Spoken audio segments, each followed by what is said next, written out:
You know what is non-conformity? Non-conformity is non-fulfillment of a requirement. Requirement has not been met. Now, non-conforming output is a product or an output that does not fully meet the requirement of the customer as of now. Some deviations have been observed. There is some deviations. There is some non-fulfillment of some requirement.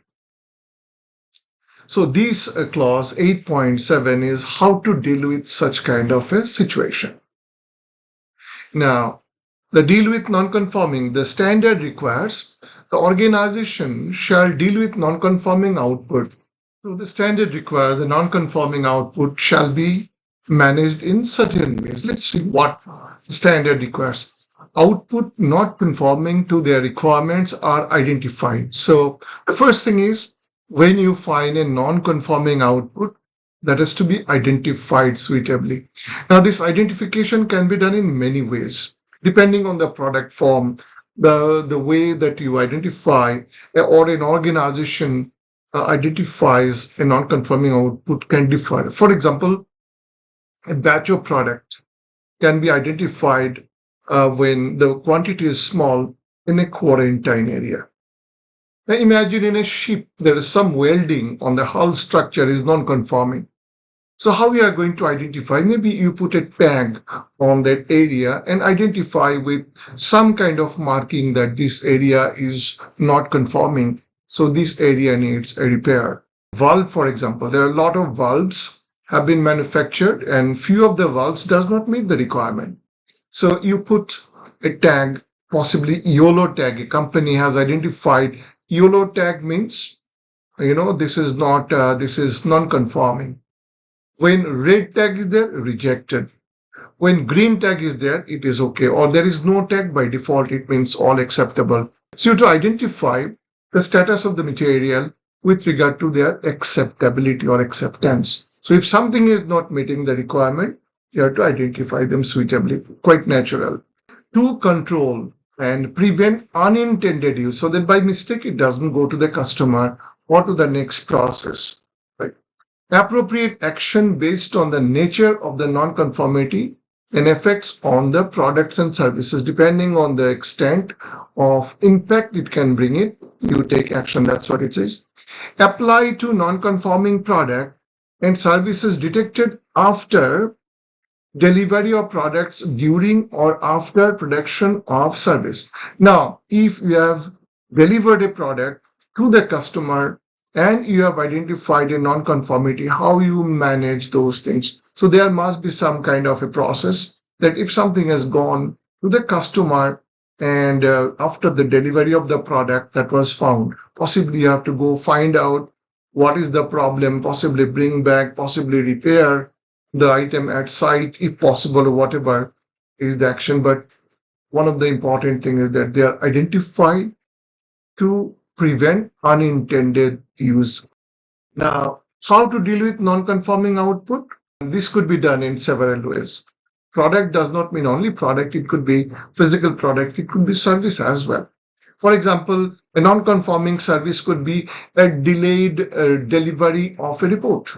A certificate that is faulty is a defective product for a certification body, or non-conforming output.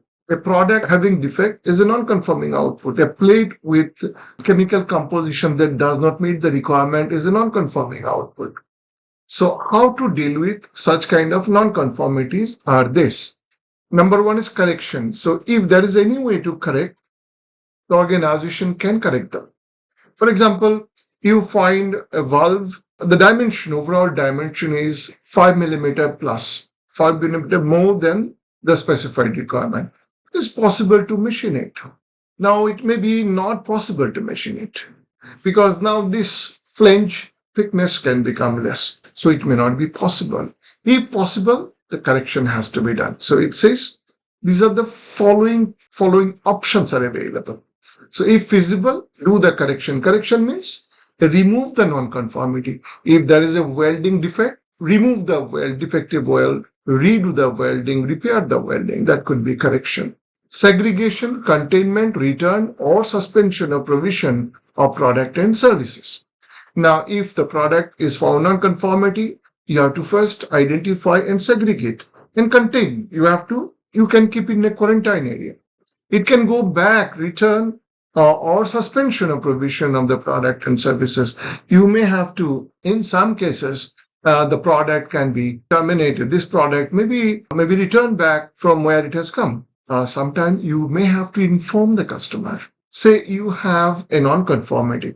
There is a problem with the pressure vessel that has been manufactured, or a pipe, or a valve. Now, this product is meant for a customer against their order. So if there is any non-conformity, if this warrants such kind of a situation, that the organization must inform the customer. That could be another way. Now, the customer can say, well, we accept this minor deviation.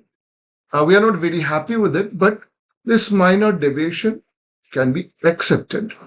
Or customer can say, sorry, it cannot be accepted. You have to repair this. If repair is not possible, you may have to downgrade it, scrap, reject, and remake the whole product once again. Depends on the customer's end use, and the decision is customers. Obtaining authorization for acceptance under concession. In such cases, say that there is a deviation, but deviation is minor. It does not warrant rejection of the whole product. Let me give an example. Say the saddle support of a pressure vessel, you find the distance between the saddle support has been reduced by 100 mm. Now, this 100 mm, by whatever reason, let's not go to the root cause of the problem at the moment. Imagine it is 100 mm less. So this is not conforming to the requirement. It's deviation from the drawing. Now, there is a saddle support will go and sit on a foundation. Now, if the foundation is not made, the customer can say, okay, 100 mm can be adjusted. We'll adjust it in the foundation stage. Now, if the foundation is made and this deviation cannot be accepted, it is possible that you have to remove the saddle support and correct them. So it depends on customer and the impact of the deviation on the end use of the product. So based on that, customer can accept. I can give you an example.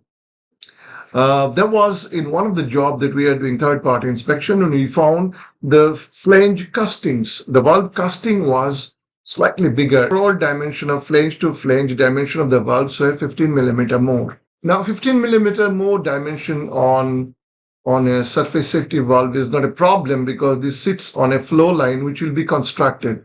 Customer readily accepted this. Okay, this 15 millimeter plus can be accepted in the site construction, so it's not a problem because everything else was fine. The flange thickness was slightly more, so it really does not cause any problem. But imagine a gate valve or a ball valve which will come on a piping section where the distance between these two is fixed. You cannot move the piping section. The valve has to go and sit exactly on the location. So 15 millimeter plus means it will not fit, it will not go inside because it's a replacement valve. So there is an existing piping. The valve has to go and fit in the exact dimension. In that case, this deviation may not be acceptable. So depending on the customer's usability, customer can decide whether this deviation is acceptable or not. Now, the conformity to the requirement shall be verified when non-conforming outputs are corrected. Imagine you have found some non-conformity, say a defect, weld defect was observed and this joint was repaired, the weld joint was repaired, the defects were removed by gouging and grinding and so on, and the repair welding was done. Naturally, it requires re-inspection, retest, if x-ray is required to be done or whatever testing is required to certify the weld has to be done the way it is required to be done for an original item and as per the requirement to accept the product. So this is what it means. Now the organization shall retain documented information. So this is one of the documented information that the standard requires the organization to retain. What shall be retained? Non-conformity. What was the non-conformity? Describe the non-conformity. What was the deviation? So what was the requirement and what was the deviation and where did you see that? So in place of 10 millimeter, it was 15 millimeter, kind of things like that. Actions taken. What all actions were taken to correct the non-conformity? Whether it was concession was taken, customer was communicated, customer gave a concession, customer accepted with deviation, customer raised a serious complaint, customer has finally accepted, but you had to do a lot of repair. It cost you a lot of time. So whatever actions were taken, it could be repair, it could be concession, it could be accepted as it is, and so on. Whatever concessions were obtained. An authority for deciding the action in respect to the non-conformity. Who decided what? If it was within the organization's control, then organization can decide whether this non-conformity can be repaired or rectified and accepted or accepted as it is. If it is their own product, a patented product, they know what is best to be done, but it should meet the requirement intended purpose of the customer. If it is done by the customer, if the customer has given a concession, that concession is the authorities with the customer. So those records are to be retained as documented information. So I hope you understood this. It's pretty simple. In case of a non-conformity, the product non-conforming output shall be identified suitably to prevent unintended use. It should not go to the next process or to the customer by mistake. Now, if needed, correction has to be done. If corrections are done, you need to inspect or re-inspect in the same way to make sure it meets the requirement. If this cannot be repaired, maybe concession is required. The customer might give concession and corrective action will have to be taken. And who did what kind of actions were taken. So all these records are retained as documented information.